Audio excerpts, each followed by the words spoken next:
वैभवलक्ष्मी व्रत कथा। सृष्टि के प्रारंभ से ही देवी देवताओं के चमत्कारों की महिमा का वर्णन अक्सर हम सुनते हैं। मातेश्वरी श्री वैभवलक्ष्मी जी की महिमा श्री सर्व सुख देने वाली है। उनकी महिमा का वर्णन ध्यानपूर्वक सुनो। बात एक बड़े नगर की थी। उस नगर में सभी धर्मों के लोग रहते थे। सबके अपने अपने कारोबार धंधे थे। सुख एवं दुख की परवाह नहीं थी। पूजा पाठ, भजन कीर्तन, दया भाव, परोपकार जैसे सत्कर्म लोगों में नहीं के बराबर देखने को मिलते थे। नगर में शराब, जुआ, चोरी, डकैती जैसे गुनाहों का बोलबाला था। ऐसे नगर के मध्य में एक भक्तिपूर्ण धार्मिक गृहस्थी का निवास था। वह गृहस्थी थी सुधा और उसके पति की। सुधा धार्मिक प्रवृत्ति की संतोषी एवं सुशील स्त्री थी। दयालुता, सदाचार उसके रोम रोम में बसा था। सुधा और उसका पति लक्ष्मी नारायण सुख से अपना जीवन व्यतीत करते थे। वे किसी से अपशब्द नहीं कहते थे और ना ही किसी की बुराई करते थे। वे प्रभु भजन में अच्छी तरह समय व्यतीत कर रहे थे। इस तरह उनका जीवन चल रहा था। उनकी गृहस्थी नगर में एक आदर्श गृहस्थी के रूप में समझी जाती थी, परंतु ईश्वर की लीला को कुछ और ही मंजूर था। मनुष्य का भाग्य क्षण भर में राजा को रंक और रंक को राजा बना देता है। सुधा का पति बुरे लोगों से मित्रता कर बैठा। वह जुआ खेलने लगा, शराब पीने लगा। जो कुछ भी उसके पास पैसा एवं पत्नी का जीवन था, सब उसने जुए में गवा दिया। वह बनना तो चाहता था करोड़पति, लेकिन उसके ख्वाब सब अस्त व्यस्त हो गए और करोड़पति ना बनकर फुटपाथों पर आ गया। अति दरिद्रता से परेशान होकर वह सुधा के साथ मारपीट भी करने लगा। सुधा के परिवार पर संकट और परेशानियों के बादल छा गए थे। अपना दुख किससे जाकर कहे, तभी उसके मन में एक विचार आया। जब कभी वह दुखी महसूस करती थी, वह अपनी देवी माँ लक्ष्मी जी की आराधना किया करती थी। सुधा के घर में एक छोटा सा मंदिर था जिसमें मातेश्वरी श्री वैभवलक्ष्मी जी की प्रतिमा थी। उसी प्रतिमा के सामने सुधा अपने मन की व्यथा रो रो कर कहती थी। वह अपने माँ से अपने संकटों से मुक्ति के उपाय जानने की कोशिश करती रहती थी। बात एक रात की थी जब सुधा ने स्वप्न में अपनी माँ लक्ष्मी जी को अपने घर साक्षात आते देखा। जैसे ही वह माँ के स्वागत के लिए दौड़कर माँ के कदमों में गिर पड़ी, उसी समय आंखें खुल गईं और वह नींद से जाग गई। कहते हैं जो स्वप्न सुबह प्रातः को देखा जाए वह सच हो जाता है, पर यदि स्वप्न बीच में ही टूट जाए तो क्या हो। सुधा ने स्नान किया, स्वच्छ वस्त्र धारण किए और माँ की प्रतिमा के सामने बैठ गई। शुद्ध मन में माँ की आराधना की, करुणा भरे स्वर में अपने दुखों का वर्णन करने लगी। उसकी आंखें भीगी हुई थीं। जब सुधा पूजा में लीन थी, किसी ने घर के द्वार पर आवाज दी। सुधा के द्वार पर एक वृद्धा खड़ी थी। उनके वस्त्र श्वेत थे। एक अजब सी चमक उनके चेहरे पर थी। सुधा ने स्नेहपूर्वक उनका सम्मान किया, उन्हें आसन पर बिठाया। वृद्धा माँ ने कहा, बेटी सुधा, क्या बात है? आजकल तुम मंदिर में दिखाई नहीं देती हो।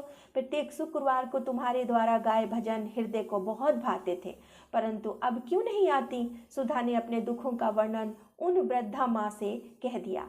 सुधा के कष्टों को सुनकर वृद्धा माँ ने उसे शुक्रवार के दिन माँ वैभवलक्ष्मी की पूजा एवं व्रत करने को कहा। माँ ने कहा, यह व्रत सबकी मनोकामना पूर्ण करने वाला तथा सुख, संपत्ति और यश देने वाला एक सरल व्रत है। शाम को एक चौकी या पाटे पर स्वच्छ वस्त्र बिछाकर चावल का छोटा सा ढेर करें। उस ढेर पर पानी से भरा तांबे का कलश रखकर कलश पर एक कटोरी रखें।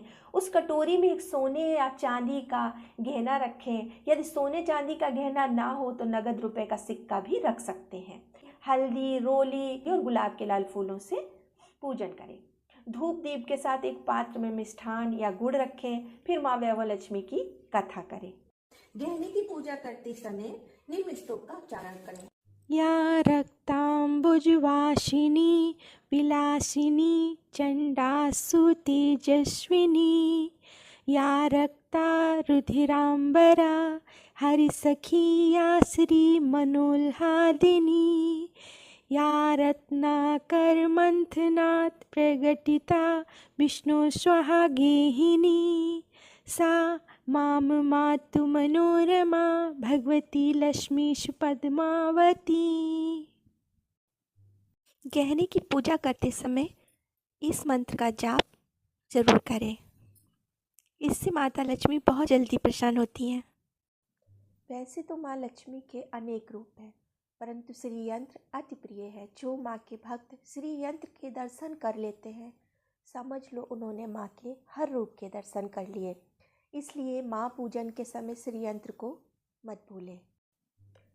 उसके पश्चात लक्ष्मी चालीसा का पाठ करें।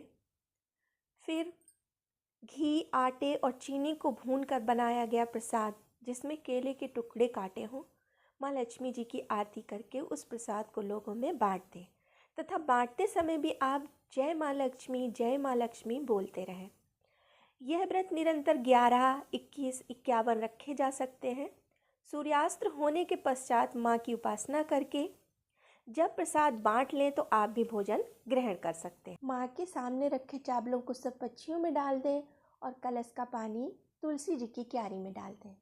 व्रत पूर्ण होने पर और फल प्राप्त होने पर व्रत का उद्यापन करें, जिसमें 5, 7, 9 कन्याओं को या सुहागिन स्त्रियों को भोजन कराएं। उसके पश्चात उनके मस्तक पर कुमकुम का तिलक, चावल लगाकर उनके चरण धोकर आशीर्वाद लें। इस प्रकार श्री वैभव लक्ष्मी देवी का व्रत श्रद्धा और बहुत ही भक्ति भाव से करें। सुधा वृद्धा माँ के मुख से लक्ष्मी माता की महिमा सुनने में मग्न थी। उसे यह भी ज्ञात नहीं हुआ कि वह वृद्धा माँ कब उसके द्वार से चली गई। फिर शुक्रवार का दिन आया। सुधा इसी दिन की बेचैनी से प्रतीक्षा कर रही थी। सायंकाल होते ही उसने एक चौकी साफ की और उस चौकी पर साफ करके एक लाल कलर का वस्त्र उस पर बिछाया। उसके पति ने शराब में जुए में उसके सभी आभूषण तो बेच दिए थे, पर माँ के व्रत के लिए उसके पास आभूषण नहीं थे। अब केवल उसके कानों में झुमके व नाक में लौंग ही बची थी। उसने उन्हें उतार कर स्वच्छ वस्त्र पर रख दिया और शुद्ध हृदय से पूजन किया। हल्दी, रोली, लाल गुलाब के फूलों से पूजन किया। पात्र में उसने मिष्ठान की जगह गुड़ रख दिया। पूजन करते समय वे पूर्ण रूप से माँ वैभव लक्ष्मी की भक्ति में लीन थी। विधि व नियमानुसार पूजा की, धूप दीप के द्वारा आरती की। उसने माँ लक्ष्मी को खीर का भोग लगाया और स्वयं भी प्रसाद खाया।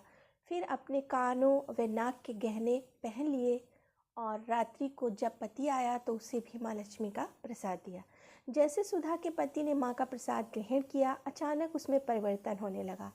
उसके विचारों में, उसकी बुद्धि में परिवर्तन हो गया। उसके पश्चात अपने बुरे कर्मों पर वह बुराई से घृणा करने लगा और स्वयं को घर के सुख के लिए परिश्रम के मार्ग पर ले चला। दूसरे शुक्रवार के आने तक सुधा के घर में हर्षोल्लास का वातावरण छा गया। जैसे शुक्रवार बीतने लगे, माँ वैभव लक्ष्मी की भी कृपा से सुधा का भाग्य उज्जवल होने लगा। मन्नत माँ ने संकल्प किए हुए 21, 51 या 11 व्रत पूरे होते ही घर में सर्व सुख संपन्न हो गया और लक्ष्मी माँ की कृपा से सुधा के सभी कष्ट पलक झपकते दूर हो गए। सुधा फिर माँ धनलक्ष्मी स्वरूप की छवि को देखकर मन ही मन प्रेम पूर्वक प्रार्थना करने लगी। हे माँ धनलक्ष्मी, मैंने आपका वैभव लक्ष्मी व्रत करने की मन्नत मांगी थी, वह आज पूर्ण हुआ है। हे माँ, आप मेरे अवगुणों को ना देखते हुए मेरे सभी कष्टों को दूर करो, हम सबका कल्याण करो। जिनके संतान ना हो उन्हें संतान की प्राप्ति कराएं तथा कुंवारी लड़की को उनका मनपसंद का पति मिले।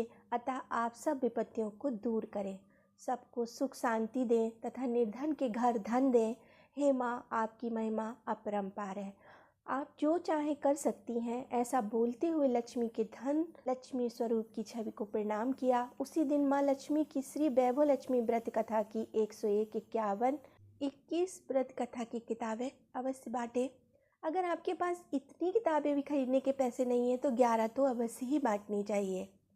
माँ की प्रतिमा के आगे बैठ दोनों हाथ जोड़कर उनसे प्रार्थना करते हुए कहें, हे माँ लक्ष्मी, आपकी कृपा से मैंने अपने व्रत विधि पूर्वक पूरे कर लिए हैं, इसलिए हे माँ, आप हमारी इच्छा पूरी करो। इस प्रकार सुधा की श्रद्धा भरी भक्ति भावना से वैभव लक्ष्मी माता उसकी पूजा से बहुत प्रसन्न हुई और लक्ष्मी माता ने उसकी पूजा स्वीकार की। उस घर में धन संपत्ति, सोने चांदी और ऐश्वर्य के सभी साधन जुट गए। माँ लक्ष्मी ने उसके घर पर अपना निवास स्थान बना लिया।